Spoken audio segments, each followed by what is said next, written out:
Once upon a midnight dreary, while I pondered, weak and weary, over many a quaint and curious volume of forgotten lore, while I nodded, nearly napping, suddenly there came a tapping, as of someone gently rapping at my chamber door. 'Tis some visitor, I muttered, tapping at my chamber door. Only this, and nothing more.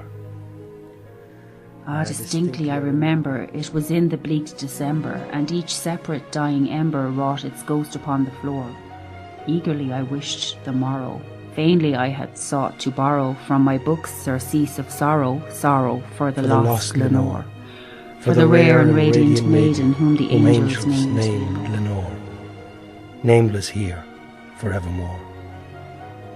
And the silken, sad, uncertain rustling of each purple curtain thrilled me, filled me with fantastic terrors never felt before, so that now, to still the beating of my heart, I stood repeating, "'Tis some visitor entreating entrance at my chamber door, some late visitor entreating entrance at my chamber door.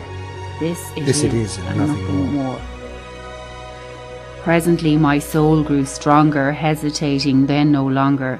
"Sir," said I, "or Madam, truly your forgiveness I implore.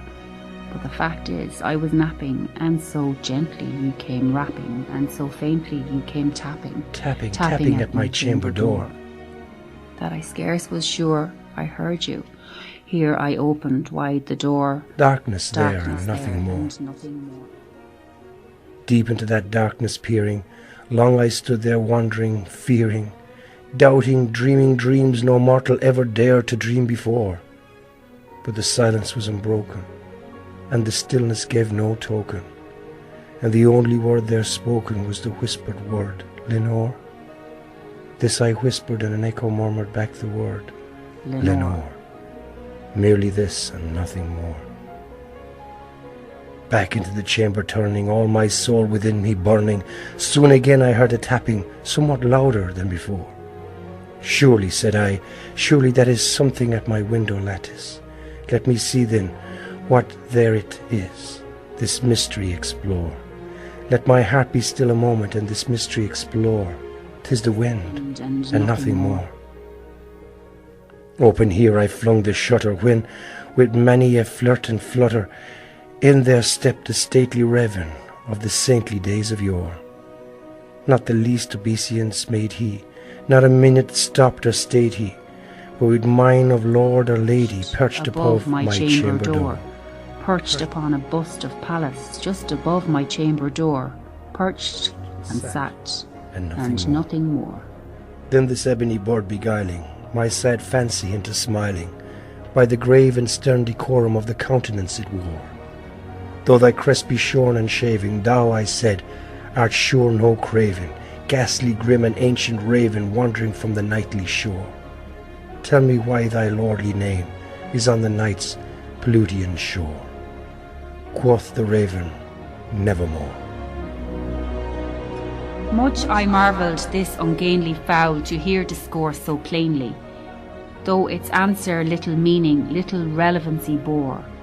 For we cannot help agreeing that no living human being ever yet was blessed with seeing bird above his chamber door, bird or beast upon the sculptured bust above his chamber door, with such name as Nevermore.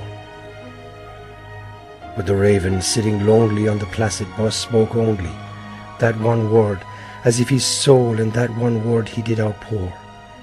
Nothing further than he uttered, not a feather then he fluttered, till I scarcely more than muttered, "Other friends have flown before. On the morrow he will leave me, as my hopes have flown before." Then the bird said, "Nevermore." Startled at the stillness broken by a reply so aptly spoken, "Doubtless," said I, "what it utters is its only stock and store, caught from some unhappy master, whom unmerciful disaster followed fast and followed faster, till his songs one burden bore, till the dirges of his hope that melancholy burden bore, of never, nevermore." But the raven still beguiling all my fancy into smiling. Straight I wheeled a cushioned seat in front of bird and Boston door. Then upon the velvet sinking I betook myself to linking fancy on to fancy, thinking what this ominous bird of yore, what this grim, ungainly, ghastly, gaunt and ominous bird of yore meant in croquet. Nevermore. This I sat engaged in guessing, but no syllable expressing to the fowl whose fiery eyes now burned into my bosom's core. This and more I sat divining, with my head at ease reclining on the cushion's velvet lining that the lamplight gloated o'er, but whose velvet violet with the lining lamplit with the glowing o'er, lamplight glowing. she shall press, nevermore. Then methought the air grew denser, perfumed from an unseen censer, swung by Sephirim whose footfalls tinkled on the tuft floor. Wretch, I cried, thy God hath lent thee, by these angels he has sent thee, respite, and nepenthe from thy memories of Lenore. Quaff, oh quaff this kind nephen, and forget this lost Lenore. Quoth the raven, Nevermore. Prophet, said I, thing of evil, prophet still, if bird or devil, whether tempter sent, or whether tempest tossed here thee ashore, desolate, yet all undaunted, on this desert land enchanted, on this home of horror haunted, tell me truly, I implore, is there balm of Gilead? Tell me, I implore. Quoth the raven, Nevermore.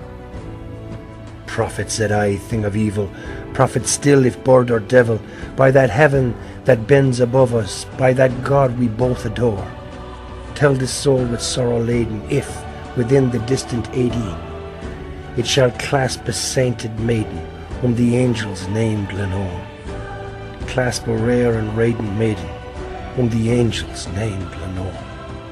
Quoth the raven, Nevermore. Be that word our sign of parting, bird or friend, I shrieked upstarting, get thee back into the tempest and the night's Pelutian shore. Leave no black plume as a token of thy lie, thy soul hath spoken. Leave my loneliness unbroken, quit the bust above my door. Take thy beak from out my heart and take thy form from off my door. Quoth the raven, Nevermore. And the raven, never flitting, still in sitting, still in sitting, on the placid bulk of palace above my chamber door, and his eyes of all the seeming of a demon's that is dreaming, and the lamplight o'er him streaming throws his shadow on the floor, and my soul from out that shadow that lies floating on the floor shall be lifted nevermore.